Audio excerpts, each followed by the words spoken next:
Subscribe to Storylab. Now, let's begin. The fluorescent lights in the conference room buzzed like trapped insects.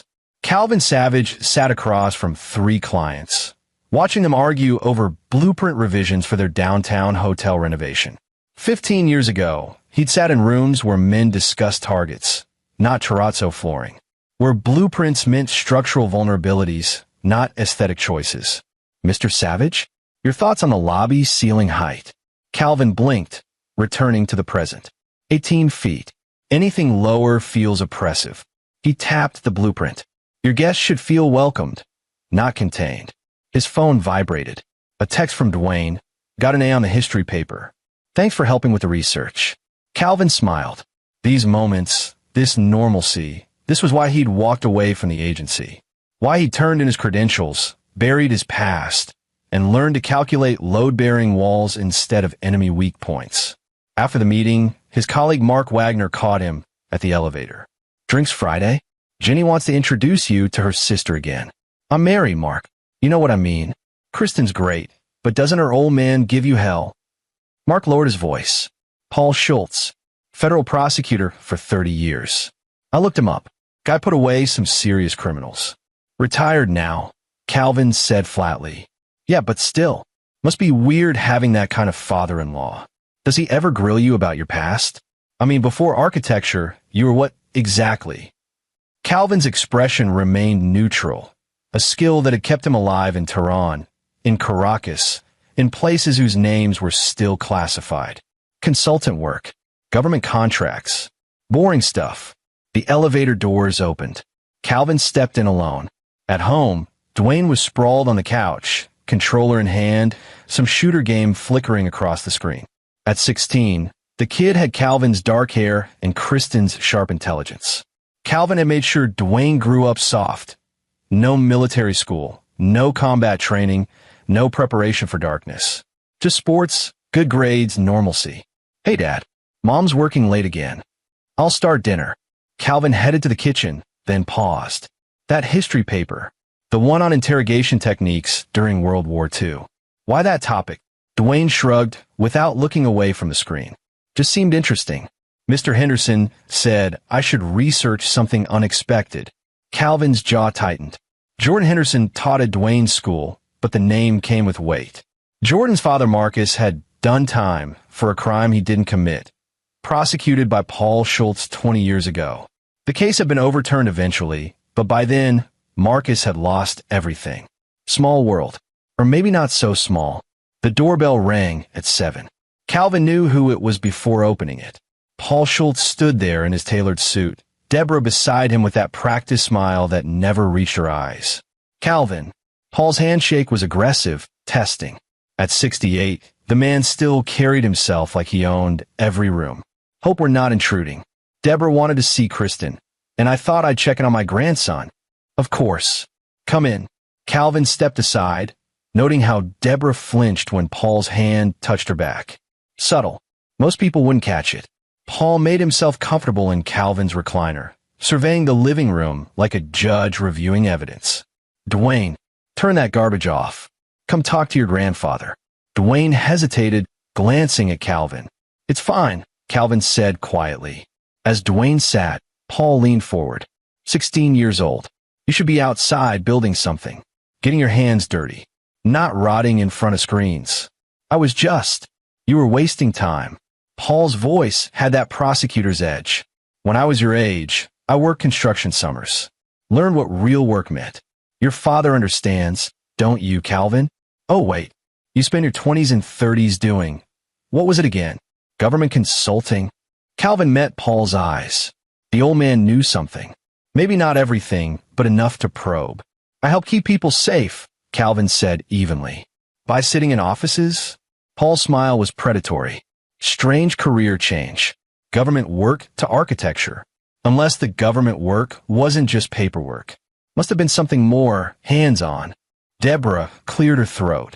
Paul, please. We came for a nice visit. I'm making conversation, Deborah. Paul didn't look at his wife. His focus stayed on Calvin. I'm just saying, a man needs to maintain certain skills. Can't let yourself go soft. Can't let your son grow up soft either. Calvin felt the old training kick in, reading threats, calculating responses, identifying pressure points. Paul's larynx, the median nerve cluster in his wrist, the way he favored his left knee when he walked. Stop. That wasn't who he was anymore. Dwayne's doing fine, Calvin said. Straight A's. Track team. Good kid. Good isn't excellent. And kids need discipline. Paul stood, walked to where Dwayne sat, placed a hand on the boy's shoulder, too firm, fingers digging in. Real discipline. The kind that builds character. Maybe I should spend more time with him. Teach him what his father seems reluctant to. Dwayne tensed under the grip. Calvin saw the discomfort flash across his son's face. I appreciate the offer, Calvin said carefully, but we have things handled. Do you? Paul finally released Dwayne's shoulder. Because from where I'm standing, you've raised a soft boy in a hard world.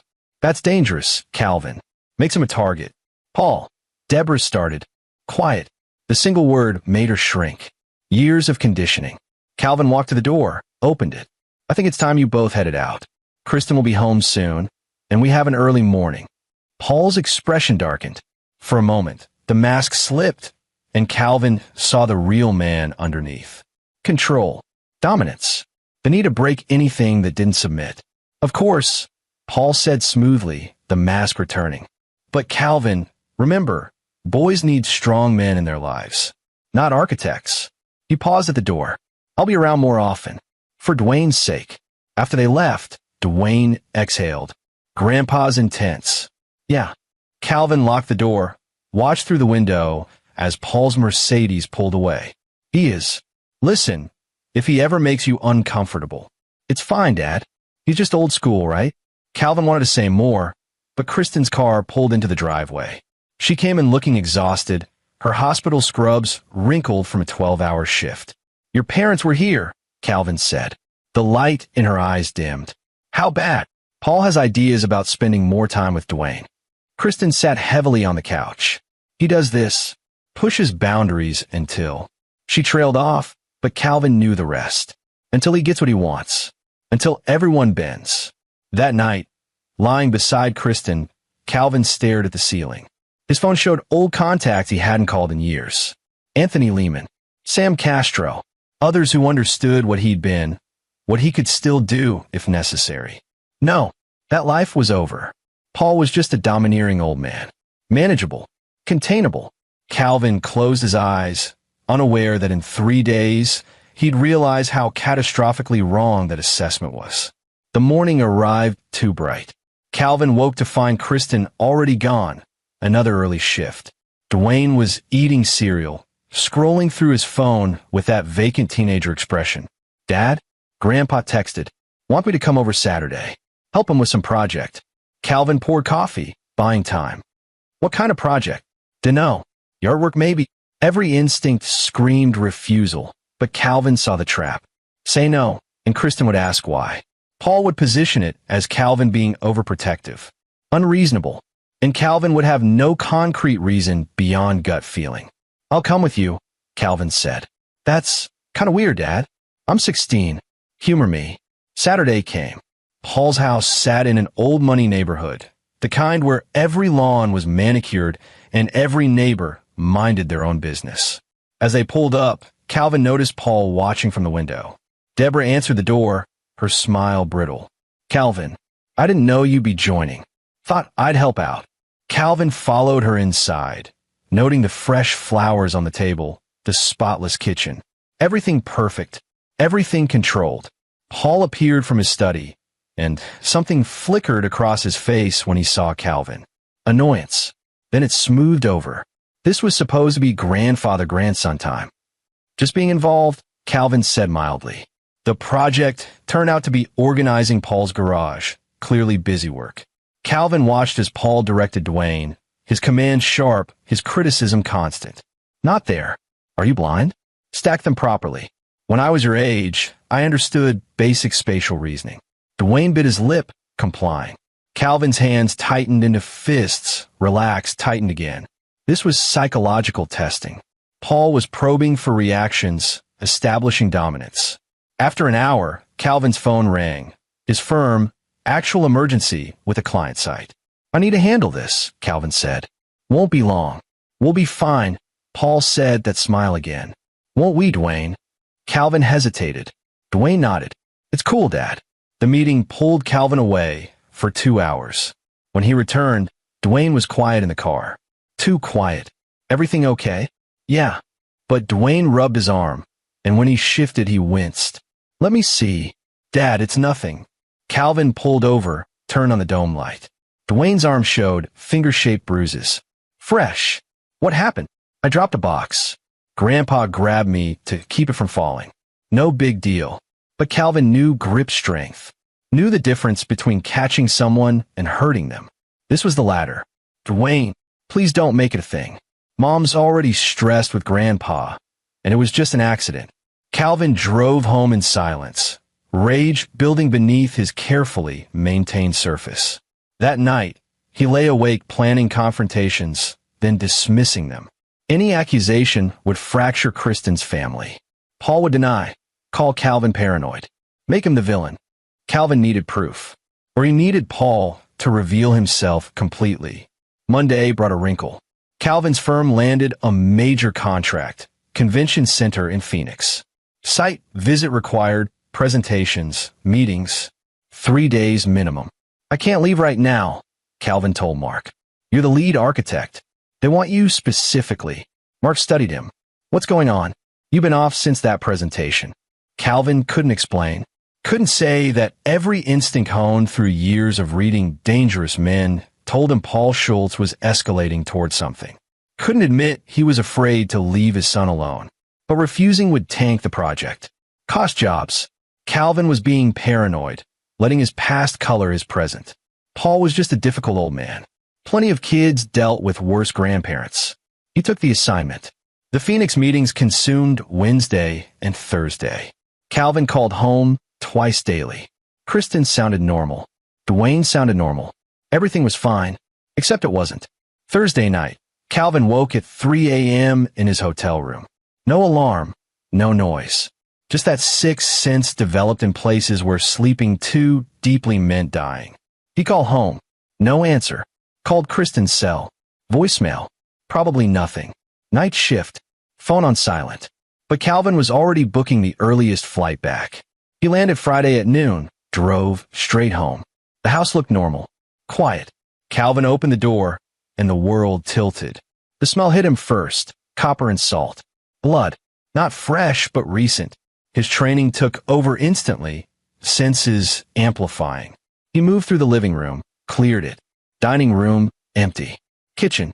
Dwayne lay on the tile floor. Calvin dropped to his knees, hands automatically checking vitals even as his mind cataloged injuries. Face swollen, left eye nearly shut. Split lip. The way Dwayne held his ribs suggested fractures. Defensive bruising on his forearms. Belt marks across his back visible through his torn shirt. Dwayne's good eye opened. Dad. Barely a whisper. I'm here. I'm here. What, who? Grandpa. Dwayne coughed, winced. He came over. Said Mom asked him to check on me. I told him I was fine. He got angry. Said I disrespected him. That you made me weak. That he'd fix what you failed to do. The front door closed. Calvin's head snapped up. Paul Schultz stood there, belt still in hand. Calm. Almost pleased. Calvin, you're back early. Calvin stood slowly. Every muscle in his body coiled tight. The part of him that had been dormant for 15 years. The part that made terrorists cry. That made cartel bosses give up family members. That made trained soldiers break. Surfaced like a shark rising from deep water. He disrespected me. Paul said conversationally. Someone needed to teach him proper behavior. Since you clearly weren't going to. Kristen, Calvin said, voice absolutely level. Take Dwayne upstairs. Lock the bedroom door. Call 911 in exactly 3 hours. Not before. Kristen appeared from the hallway, where she'd been frozen. Her face was pale, shocked. She'd come home to find her father beating her son, had been too paralyzed to intervene. Calvin. Now. She moved, helping Dwayne up. The boy groaned with every movement. As they reached the stairs, Calvin heard Dwayne ask, Mom, what's Dad going to do? Kristen's voice shook. What he should have done the first time my father hurt me. The bedroom door closed. Locked. Calvin walked to the front door, locked it, drew the curtains, turned to face Paul, who still stood there with that arrogant certainty. "You don't scare me," Paul said. "Whatever you did for the government, you're soft now. 15 years playing with blueprints. You don't have it anymore." Calvin smiled. It was not a kind smile. "You wanted to teach my son a lesson about strength? About respect?" He moved closer, and for the first time, something flickered in Paul's eyes. "Now it's my turn to teach you." Paul swung the belt. Calvin caught his wrist mid-swing, twisted. The belt clattered to the floor. Before Paul could react, Calvin had him in a compliance hold. Not enough to damage, just enough to control, to demonstrate the shift in power. "Here's what's going to happen," Calvin said quietly, his voice carrying the same calm he'd used in black sites, in interrogation rooms, in places that didn't exist on any map. "You're going to learn what it feels like to be helpless, to have someone larger and stronger impose their will on you, to beg and have your pleas ignored.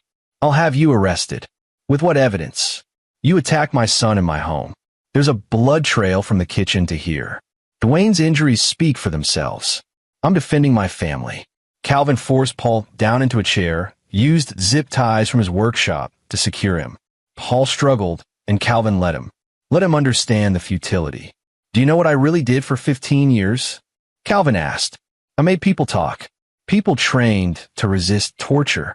People who'd been hardened by war, by ideology, by hatred. And I broke all of them. Not through violence alone.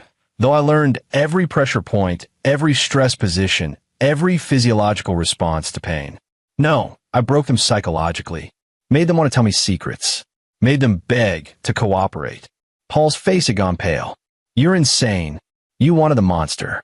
You poked and prodded and pushed until you woke it up." Calvin leaned close. "The difference between you and me? I became a monster to protect the innocent. You became one because you enjoy the power." What happened over the next 3 hours was surgical. Calvin didn't lose control. That was the terrifying part. He remained absolutely calm, methodical, as he systematically dismantled Paul Schultz's sense of superiority. He started with stress positions, made Paul hold uncomfortable poses until muscles screamed. When Paul refused, Calvin didn't hit him. He simply applied pressure to nerve clusters, agonizing but leaving no marks. He asked questions about every person Paul had hurt, every defendant he'd railroaded, every family member he'd abused. And Paul, faced with someone who truly understood fear, began to talk. "The Henderson case, I knew Marcus was innocent, but I needed a conviction for my election campaign. So I buried evidence. How many others? 7, maybe 8. I don't remember them all." Calvin documented everything on his phone, voice-activated recording. Paul's confessions, his justifications, his complete moral bankruptcy laid bare. As the hours passed, Paul cried, begged, promised to change. Calvin had heard it all before, from worse men in worse places. At the 2-hour 45-minute mark, Calvin heard sirens in the distance. Right on time. He'd called 911 from Dwayne's phone before starting, left it connected. Everything that had happened in this room was now recorded with dispatch. Paul's hands. Calvin had been careful with those. Crushed some of the small bones. Not enough to completely destroy, but enough that gripping anything would be agony for months. Maybe forever if the damage was permanent. Paul would never hold a belt again. Never grip anyone in violence. When police crashed through the door, Calvin was sitting calmly at his kitchen table, coffee in hand. Paul was still zip-tied to the chair, unconscious from shock and pain. "My father-in-law attacked my son," Calvin said evenly, showing them Dwayne's injuries, the belt, the blood. "I restrained him until you arrived." The responding officers, Troy Bridges and Brandon Owens, took statements. The evidence was overwhelming. Dwayne's injuries, the belt. Paul's history became relevant when one of the EMTs recognized him and muttered, "That's the prosecutor who sent my cousin away." Guy was innocent. At the hospital, doctors cataloged Paul's injuries. Multiple fractures in both hands. Severe muscle strain. Psychological trauma. No life-threatening damage, but enough to ensure months of recovery. "How'd this happen?" the ER doctor asked. "He fell," Paul whispered. Even broken, he understood.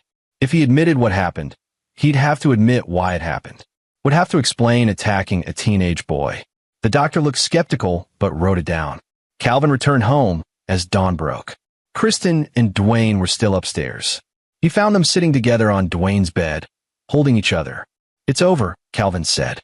Dwayne looked at his father with new eyes. "What did you do? What needed to be done?" Calvin sat on the edge of the bed. "I'm sorry you saw that side of me. Sorry you had to learn I'm capable of." "Dad." Dwayne's voice was firm despite the split lip. "He beat me. You stopped him. You protected me." Kristen touched Calvin's face. "All those years ago, when we met, and you told me you'd walked away from something dark to build a better life. I never fully understood. But tonight, you went back to that darkness to protect our son. I don't regret it," Calvin said. "I'd do it again." Outside, the neighborhood was waking up. Normal people heading to normal jobs, unaware that in this house, a predator had been stopped, that a monster had been necessary to defeat a monster. Calvin knew this wasn't over. Paul had resources, connections. He'd retaliate somehow.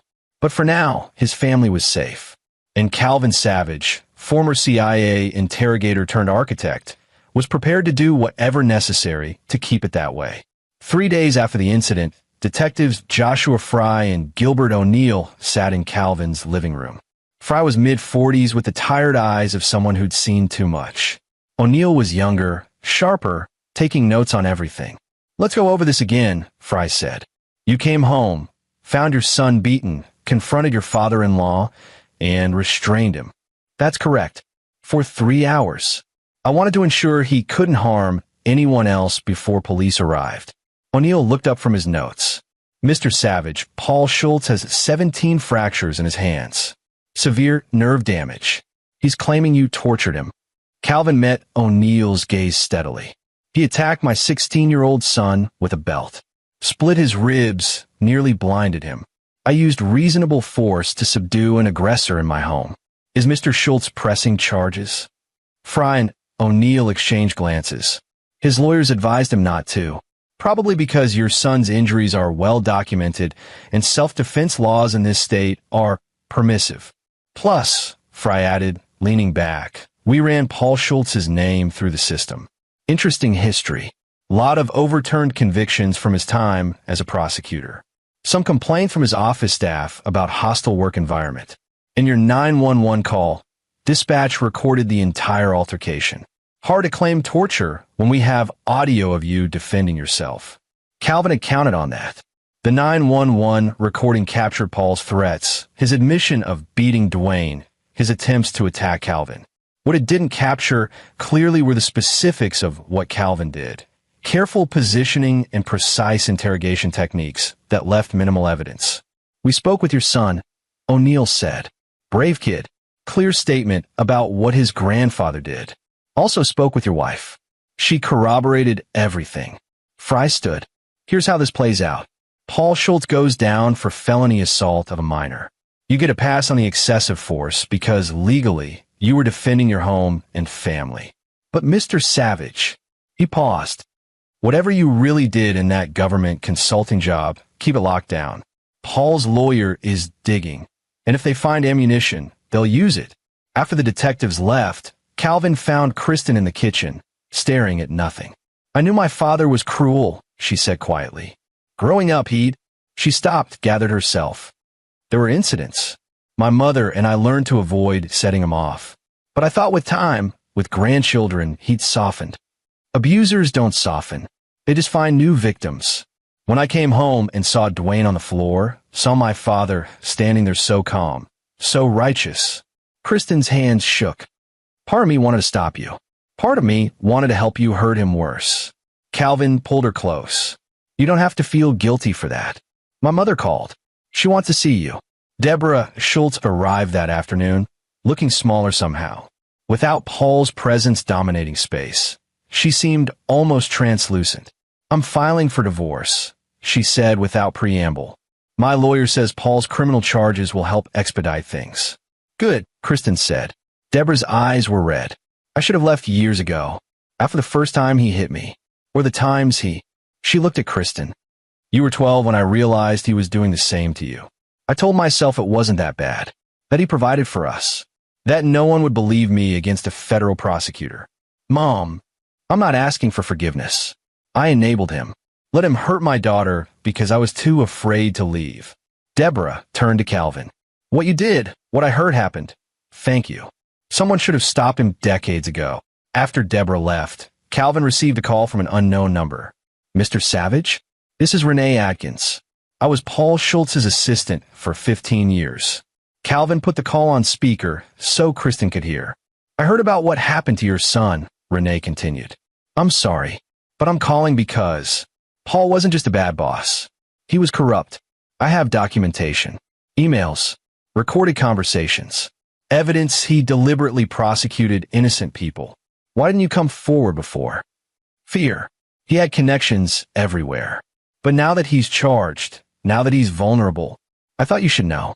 In case he tries to retaliate, you'll have leverage. Calvin met Renee at a coffee shop downtown. She was in her 50s, professional, with the cautious demeanor of someone used to watching her words. She slid a flash drive across the table. 7 cases where Paul knowingly prosecuted innocent defendants. He'd bury exculpatory evidence, threaten witnesses, fabricate testimony, all to maintain his conviction rate. Jesus, Calvin breathed, skimming through the files on her laptop. Names jumped out. Marcus Henderson, Anthony Lehman, Sam Castro, people whose lives Paul had destroyed for career advancement. Why those 7 specifically? They were vulnerable, poor defendants with public defenders. Cases where Paul knew no one would dig too deep. Renee's jaw tightened.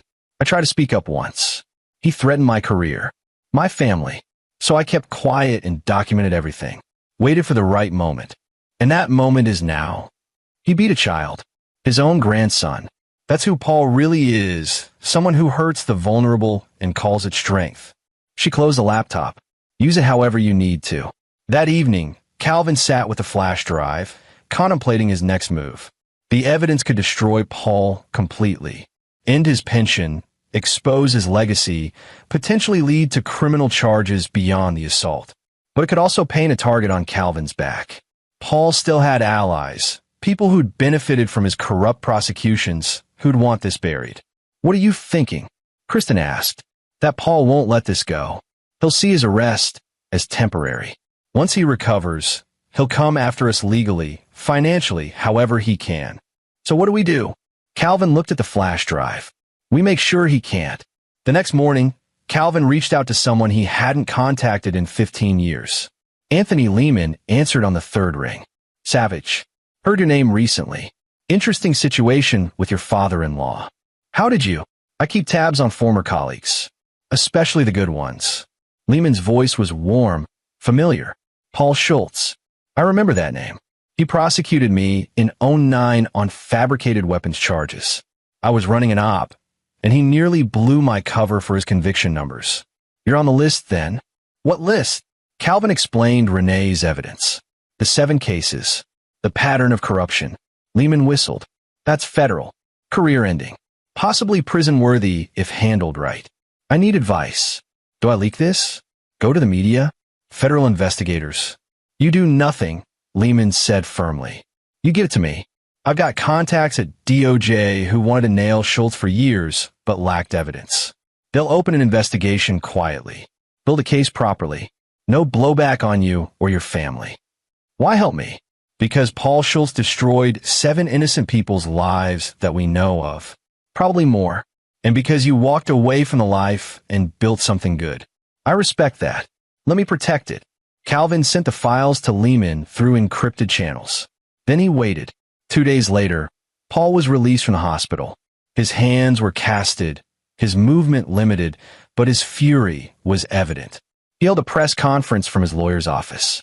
Calvin Savage is a dangerous man, Paul declared to local news cameras. He attacked me without provocation, nearly killed me. I want the district attorney to file charges for attempted murder. The lawyer, Dale Combs, expensive and connected, nodded along. We're exploring all legal options.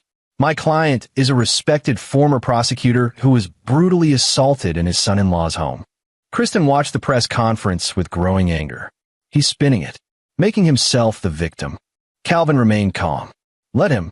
The more noise he makes, the more attention he draws. And attention is the last thing he can afford right now. That night, two men approached Calvin as he left his office. They wore suits, but had the bearing of ex-military or law enforcement. Not threatening, but not friendly either. Mr. Savage? We're friends of Paul Schultz. He wanted us to deliver a message. Calvin assessed them quickly. Both armed, shoulder holsters right-handed. One had boxer's hands, the other moved like he'd done MMA. Dangerous if this went physical. I'm listening. Drop the charges. Convince your son to recant, or things get complicated for your family. Calvin tilted his head. Things are already complicated. My son has broken ribs. My father-in-law is facing felony charges. But since you're here, let me share some information. He pulled out his phone, showed them a photo. Brandon Owens, you on the left. Former cop, fired for excessive force. Now you do freelance intimidation work. He swiped to the next photo. And Troy Bridges, security consultant. Interesting resume, 3 domestic violence complaints that got buried. Both men stiffened. Before you ask how I know this, understand that I spent 15 years learning to find people's secrets. Every person has vulnerabilities. Yours are well documented. Calvin put his phone away. So here's my message for Paul. If anyone in my family gets so much as a parking ticket that smells suspicious, I release everything I have on him and everyone connected to him. We clear. Owens and Bridges exchanged glances. They come expecting a civilian architect. Found something else entirely. Crystal, Owens muttered. They left. Calvin waited until they were gone before his hand shook. The old instincts were still there, sharp as ever. But using them felt like putting on clothes that didn't fit anymore, functional but wrong. He called Kristen. We need to talk about security. Paul's escalating. They installed a home security system that night. Cameras. Motion sensors. Calvin also reached out to Sam Castro, another former colleague who now ran a private security firm. I can have someone watching your house within the hour, Sam offered. Discreet. Professional. Just for a few weeks. Until this settles. Calvin, guys like Schultz don't settle. They dig in. You know that. Calvin didn't know that, which was why his next call was to Jordan Henderson, Dwayne's history teacher. Mr. Henderson, this is Calvin Savage, Dwayne's father. I need to ask you about your father's case. The one Paul Schultz prosecuted. There was a long pause. Why? Because I have evidence that proves your father was innocent. And I'm going to make sure everyone knows what Paul Schultz really is. Jordan Henderson met Calvin at a quiet bar downtown. He was in his 40s, carrying the weight of a name that had been dragged through mud. My father died in prison, Jordan said without preamble. Heart attack at 53. He went in innocent, came out in a casket. Paul Schultz killed him as surely as if he'd pulled a trigger. Calvin slid a folder across the table. Proof. Evidence that was buried during trial. Witness statements that were never disclosed. All of it. Jordan read through the documents, hands shaking. How did you get this? Someone who worked for Paul kept records. Someone with a conscience. And you're sharing this with me because Paul attacked my son, and because I believe in balancing scales. Calvin leaned forward. I'm giving the same evidence to 6 other families. People Paul destroyed. When this goes public, it won't just be assault charges. It'll be a pattern of corruption spanning decades. Jordan closed the folder carefully. What do you need from me? Help coordinating with the other victims. Creating a unified front. Making sure Paul can't isolate or silence anyone. Consider it done. Jordan extended his hand. Thank you. For my father. For all of us. Over the next week, Calvin quietly contacted the other 6 families from Renee's list. Each meeting was similar. Shock, anger, gratitude. Each family had suffered because of Paul's ambition. Lost years, lost money, lost lives. By Friday, they had a coalition. 8 families ready to go public. Jordan Henderson organized a press conference for the following Monday. But Paul wasn't idle. His lawyer filed a civil suit against Calvin for $5 million in damages. Restraining order requests. Custody challenges. Arguing that Calvin was dangerous and shouldn't be around Dwayne unsupervised. It's all smoke, Calvin's lawyer, Mark Wagner's wife, actually explained. He's trying to bury you in legal costs. Make you drop the criminal charges to make the civil suit go away. Not happening. Sunday night, Calvin's security cameras caught movement. A car circling the block 3 times. Park across the street. 2 figures approaching the house. Calvin was ready. He'd been waiting for this. As the figures reached his porch, motion lights flooded the area. Calvin opened the door. Sam Castro beside him. It was Owens and Bridges again. But this time they looked nervous. "We're done," Owens said quickly. "Paul can't pay us what he promised. And word is DOJ is sniffing around his old cases. We're out." "Smart move," Calvin said. After they left, Sam chuckled. That was anticlimactic. Paul's losing his support structure. Money gets tight when legal bills pile up. Associates jump ship when federal investigations start. You plan this. I learned from the best. Cut off resources. Isolate the target. Apply pressure until they break. Monday morning brought the press conference. Jordan Henderson stood at a podium, 7 other families beside him. They told their stories, lives destroyed by Paul Schultz's corruption, evidence withheld, witnesses threatened, innocents ignored for conviction statistics. Local news covered it, then regional. By afternoon, national outlets picked up the story. Retired federal prosecutor accused of decades of corruption. Paul's lawyer tried damage control, but the evidence was overwhelming. Renee Adkins provided documentation. Families provided testimony. And then the DOJ announced they were opening an official investigation into Paul Schultz's conduct during his prosecutorial career. Calvin watched it unfold from his office. Mark stood beside him, impressed. "You destroyed him," Mark said. "Completely. He destroyed himself. I just made sure everyone could see it." That night, Paul called Calvin's cell. Calvin almost didn't answer, but curiosity won. "You think you've won?" Paul's voice was ragged, desperate. "You've taken everything from me. My reputation, my career, my family. But I still have one move left. And what's that? Mutually assured destruction. I know what you did overseas. I've been digging. Tehran, 2011. That black site in Morocco. I'll expose you. Ruin you just like you've ruined me." Calvin's voice remained calm. "Go ahead. Release whatever you found. Because here's the thing, Paul. I was authorized for everything I did. Operating under legal directives from the highest levels. You won't find anything criminal because I was doing my job protecting American interests. You, on the other hand, broke the law for personal gain. We're not the same. I'll make sure everyone knows what a monster you are. People already know I'm dangerous. That's why my son is safe and yours is terrified of you." Calvin paused.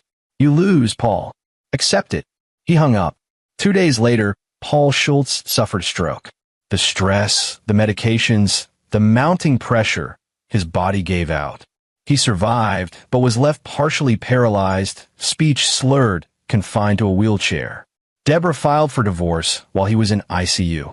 Kristen didn't visit. Dwayne didn't ask to. And Calvin Savage, former CIA interrogator, returned to his blueprints and his family, knowing that sometimes monsters are necessary to stop monsters, but also knowing the cost of becoming one again. The federal courthouse in downtown was all marble and flags, the kind of building designed to intimidate. Calvin sat in the back row of the gallery, watching as prosecutors laid out their case against Paul Schultz. 2 months had passed since the stroke. Paul sat at the defense table in his wheelchair, a blanket across his lap, one side of his face drooping. He could barely speak. His lawyer did most of the talking, but his eyes still held that fury, that refusal to accept defeat. The prosecution called their first witness, Marcus Henderson, Jordan's father. Except Marcus wasn't dead. That had been the biggest revelation. "Mr. Henderson, can you explain how you're here today when records show you died in prison?" Marcus was thin, gray-haired, but very much alive. Mistaken identity. Another inmate with a similar name died. Prison administration mixed up the records. By the time it was discovered, I'd already been transferred to a different facility under witness protection. The courtroom buzzed with confusion. The judge gavelled for silence. "Why witness protection, Mr. Henderson?" "Because Paul Schultz tried to have me killed in prison. When I started filing appeals, proving my innocence, he panicked. Had me attacked by another inmate who owed him favors." Calvin leaned forward. This was new information, even to him. Objection. Paul's lawyer, now Trevor Jacobson, since Dale Combs had quietly withdrawn, shot to his feet. Baseless accusations without evidence. We have evidence, Your Honor. The prosecutor held up a file. Prison records showing financial transactions between Paul Schultz and the family of inmate Matthew Kelly, who assaulted Mr. Henderson 3 days before the attack. Phone records, bank statements, all pointing to a conspiracy to silence a witness. The trial lasted 2 weeks. Witness after witness testified. The 7 families. Renee Adkins with her documentation. Police officers who'd been pressured to falsify reports. Defense attorneys who'd been intimidated into poor representation. And then Dwayne took the stand. Calvin watched his son walk to the witness box, still moving carefully. Ribs healed, but the memory of pain lingered. Dwayne had grown in these months. Stood straighter. Spoke clearer.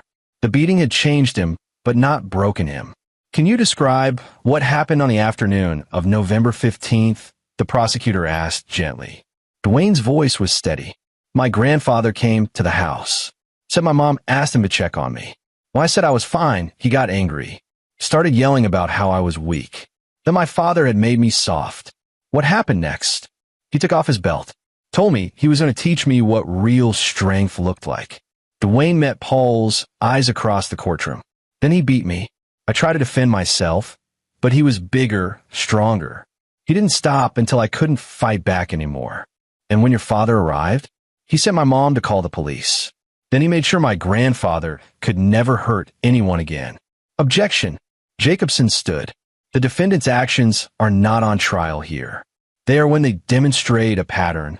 The prosecutor countered. Paul Schultz spent decades using violence and intimidation to control others.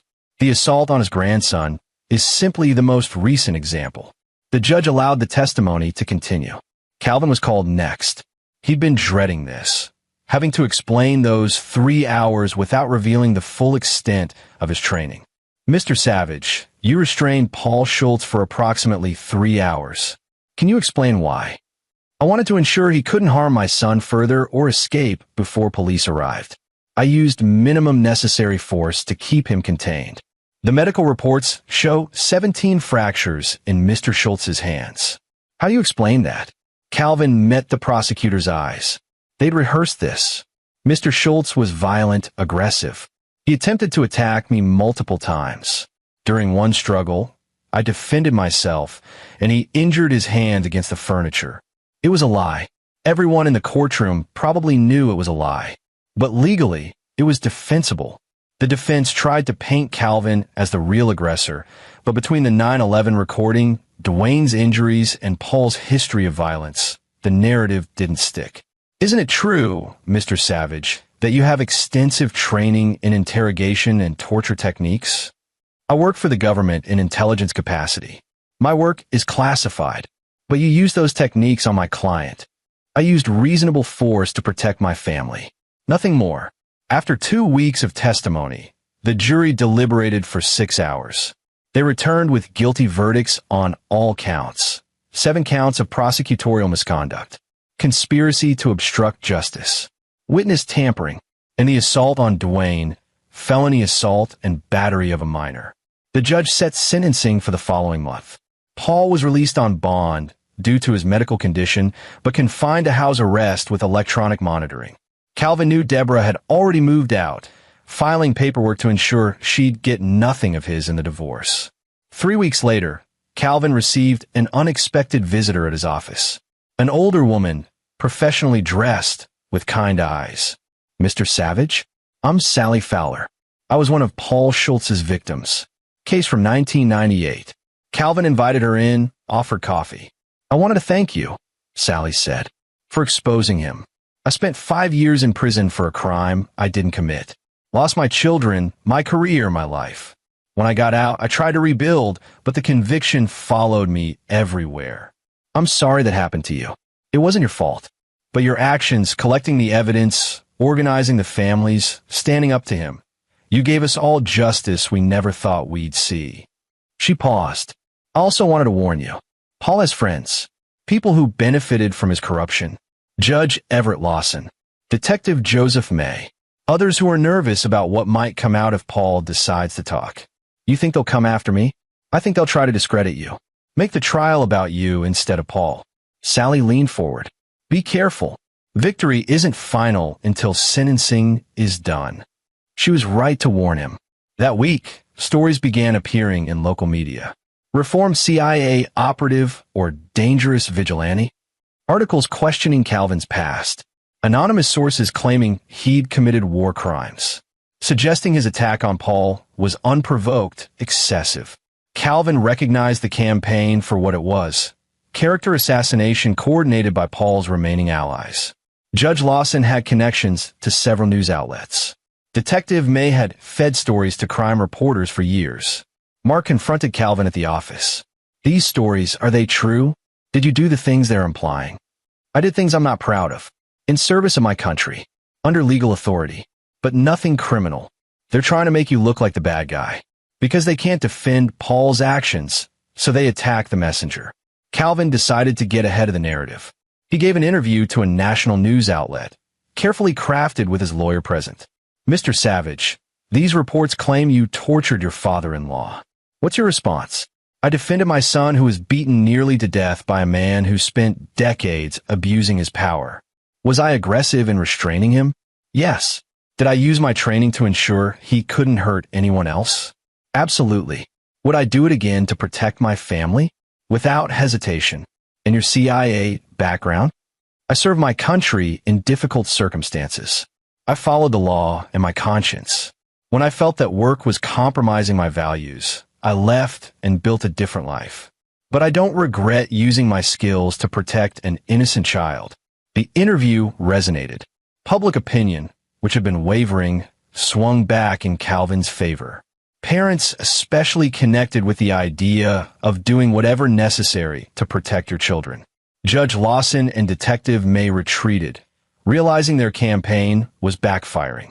Sentencing day arrived. The courtroom was packed. Victims, families, media, curious observers. Paul sat in his wheelchair, looking diminished. The stroke had aged him decades. The judge, not Lawson, but an impartial jurist brought in from another district, reviewed the case thoroughly before speaking. Paul Schultz, you spent 30 years in a position of trust and authority. You were supposed to seek justice, to protect the innocent, to uphold the law. Instead, you perverted every principle you swore to defend. You destroyed lives for personal gain. You silenced witnesses, buried evidence, and used your power to intimidate anyone who challenged you. Paul stared ahead, expressionless.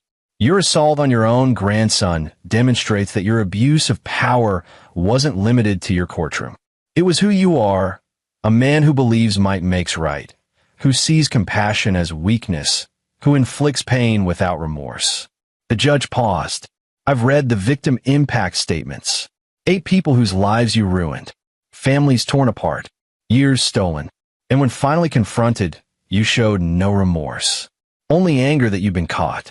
On the 7 counts of prosecutorial misconduct, 15 years federal prison, consecutive. On the conspiracy charges, 5 years consecutive. On the assault charges, 5 years consecutive. Total sentence, 25 years in federal prison. Given your age and health, this is effectively a life sentence. A murmur ran through the courtroom. Paul's lawyer started to object, but Paul waved him off with his working hand. Additionally, you are permanently disbarred. Your pension is revoked, and you will pay restitution to your victims, totaling $3.2 million. The gavel came down. Paul was wheeled out of the courtroom, and for a moment his eyes met Calvin's. There was no anger anymore, just emptiness, the recognition that he'd lost everything. Outside the courthouse, Jordan Henderson gathered the victim families for a statement. Today, justice was finally served.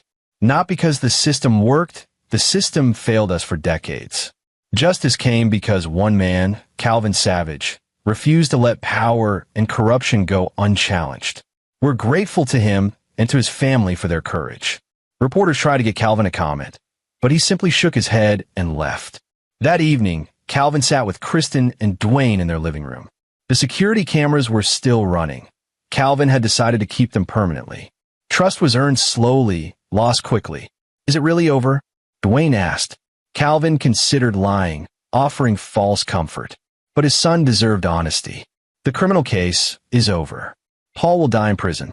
But there might be civil suits, appeals, people angry that we expose the corruption. We stay vigilant. I can handle vigilant, Dwayne said. You taught me that. Kristen squeezed Calvin's hand. I spoke with my mother today. She's moving to Arizona. Fresh start. She said to tell you thank you. For what? For being the man who protected us when she couldn't. Later that night, as Kristen slept, Calvin stood at the window, looking out at the quiet street. His phone buzzed. A message from Anthony Lehman. Heard about the sentencing. Well done. Also heard some of Paul's friends are making noise. Want me to look into it? Calvin typed back, no. I'm done with that world. But thanks for the offer. You sure? Old skills don't fade. Might need them again. Calvin looked at his reflection in the window. Saw the man he'd become, the man he'd been, the uneasy coexistence of both. I'm sure. I got what I needed. My family is safe. That's enough. But even as he typed it, Calvin knew it wasn't entirely true. Part of him had enjoyed the hunt, the strategy, the satisfaction of watching Paul's empire crumble. That darkness Anthony referenced wasn't gone, just contained, and that scared him more than any external threat. He deleted the message thread and went to bed. 6 months later, life had found a strange new rhythm. Dwayne was thriving. The trauma had been processed through therapy, channeled into strength. He'd started Brazilian Jiu-Jitsu at Calvin's suggestion, learning to defend himself not through violence, but through technique and control. Calvin watched from the sidelines of the gym as Dwayne sparred with another student, a kid named Renee, coincidentally, who had good instincts but poor discipline. Your son's a natural, the instructor, Joseph May's son, ironically, who distanced himself from his father's corruption, commented. Patient, strategic, doesn't let emotion drive his choices. He learned that the hard way, Calvin said. At work, the firm had landed the Phoenix Convention Center project, delayed but not derailed by the trial. Calvin poured himself into it, finding peace in clean lines and structural integrity, creating instead of destroying. But the past had a way of creeping back. It started with a letter, forwarded from the prison where Paul was held. Calvin almost threw it away unopened, but curiosity won. The handwriting was shaky, affected by the stroke. Calvin, you've won. I'm here until I die. No parole. No appeals that will succeed. My name is synonymous with corruption. My legacy is destroyed. But I want you to understand something.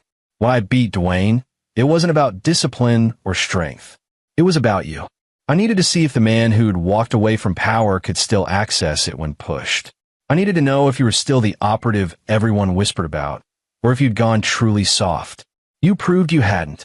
And in doing so, you proved my point, that strength, real strength, requires the willingness to do terrible things. You destroyed me using the same ruthlessness I used to destroy others. We're not so different, you and I. I suspect you think about that sometimes. About how easily you went back to old methods. How natural it felt. How part of you enjoyed it. You can tell yourself you did it for Dwayne. For justice. For all my victims. But we both know the truth. You did it because you could. Because the monster never really left. You just pretended it did. I hope it haunts you like it haunted me. Paul. Calvin read the letter twice, then burned it in the sink. Watched the paper curl and blacken. But the words lingered. That night, Kristen found him in the garage, working on a birdhouse of all things. Methodical cuts. Precise angles. Building something small and harmless. You okay? Paul sent a letter from prison. What did it say? Calvin set down the saw. That I'm no different than him. That I'm a monster pretending to be normal. Kristen sat beside him. Are you asking me if that's true? Maybe. She took his hand, examining the calluses. Hands that had built homes and broken bones. Gentle and lethal, depending on context. The difference between you and my father, Kristen said slowly, is that he hurt people to feel powerful. You hurt him to stop him from hurting others. Intent matters. Context matters. Does it? I still enjoyed it. Watching him break. Knowing I had that control. Of course you did. He'd terrorized your family. Terrorized my childhood. terrorized his victims. Wanting him to suffer for that isn't monstrous, it's human. She squeezed his hand. What would be monstrous is if you'd done it to someone innocent, or if you couldn't stop yourself from doing it again when it wasn't necessary. Calvin met her eyes. What if I can't stop? Then I'll help you. Dwayne will help you. We'll remind you who you chose to be. It was simple, direct, and somehow exactly what Calvin needed to hear. 2 weeks later, Calvin received a call from Jordan Henderson. I wanted to give you a heads up. Paul died this morning. Calvin felt nothing. No satisfaction, no relief. Just acknowledgement. Ow! Prison fight. Another inmate, former defendant Paul prosecuted, recognized him. Attacked him in the yard. Guards broke it up, but Paul's health was already fragile. Heart attack in the infirmary. Poetic, Calvin said. Maybe. But Calvin, there's something else. Before he died, Paul made a deathbed confession. Admitted to 3 murders over the years. Witnesses in cases he was prosecuting who wouldn't cooperate. Made them look like accidents. Calvin sat down. Jesus. FBI is investigating. Might take years to sort out. But I thought you should know. You didn't destroy an innocent man. You destroyed someone much worse than any of us realized. After the call, Calvin told Kristen. Then Dwayne, who is old enough to understand complexity now. So Grandpa Paul was a murderer too, Dwayne said quietly. And you stopped him. I stopped him from hurting you. Everything else was consequence. Dad, I've been thinking about this a lot. What you did. What he did. The difference. Dwayne paused, choosing words carefully. I think the difference is that you can be dangerous and choose not to be. He was dangerous and chose to be. That's what makes you the good guy. Calvin pulled his son into a hug, surprised by how much those words meant. That weekend, the victim families held a gathering. Not a celebration. Paul's death didn't erase the damage he'd done, but a moment of acknowledgement. Closure. Marcus Henderson approached Calvin with tears in his eyes. My son, Jordan, he's got his life back. Teaching respected, because you gave us the evidence to clear my name. I can't thank you enough. You would have done the same for your family. Maybe, but I didn't have your skills, your resources, your willingness to go into darkness to bring others into light. Others echoed similar sentiments. Sally Fowler, who'd lost 5 years. Anthony Lehman, who'd nearly had his cover blown. Families who'd been torn apart. By evening's end, Calvin felt a weight lift. Not completely. He'd carry the knowledge of what he'd done, who he could become forever, but it felt more bearable. Driving home, Dwayne asked, do you regret it? What you did to him? Calvin thought about it honestly. I regret that it was necessary. I regret that my son had to see that side of me. But I don't regret protecting you or bringing justice to people who deserved it. Good. Because you're still my hero, Dad. Maybe even more now. At home, Calvin received one final message. From Renee Adkins. I thought you should know, the evidence I gave you has opened up several other investigations. Paul's corruption was deeper than anyone realized. You've helped more people than you know. Thank you for having the courage to act when others wouldn't. Calvin deleted the message and put his phone away. That night, he dreamed of interrogation rooms and blueprints of violence and creation intertwined. When he woke, Kristen was beside him, Dwayne safe in the next room, and sunlight streaming through windows that no longer needed extra security cameras. The monster was still there, would always be there, but it was caged, controlled, and only released when absolutely necessary. Calvin Savage had made peace with being both the architect and the interrogator, the gentle father and the ruthless protector, the man who'd walked away from darkness and the man who'd dived back into it to save those he loved. And in that acceptance, he found something resembling peace. 3 months later, Dwayne's school held a father-son event. Calvin watched his son laugh with friends, confident and whole. Watched other fathers, Jordan Henderson among them, interact with their kids. You did good, Jordan said quietly, standing beside Calvin. With Dwayne. With all of it. Just tried to be what he needed. That's all any of us can do. On the way home, Dwayne turned to Calvin. Dad, if something like that happened again, someone threatening our family, would you do the same thing? Calvin met his son's eyes in the rearview mirror. Saw not fear there, but curiosity, understanding. Without hesitation, Calvin said, "I will always protect you, by whatever means necessary." Dwayne nodded, satisfied. "Good, because I protect you too. You taught me that strength isn't about hurting people. It's about stopping those who do." And Calvin Savage, former CIA interrogator, current architect, and always a father, drove his family home knowing that sometimes the hardest battles aren't fought in interrogation rooms or courtrooms.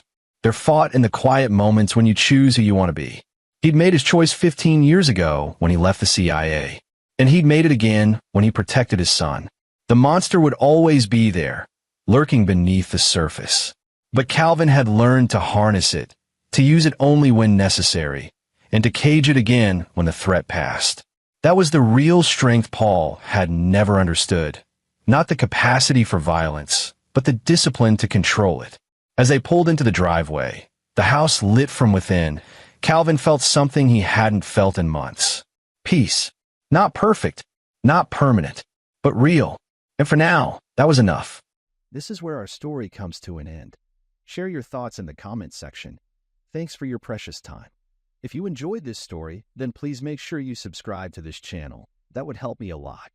Click on the video you see on the screen, and I will see you there.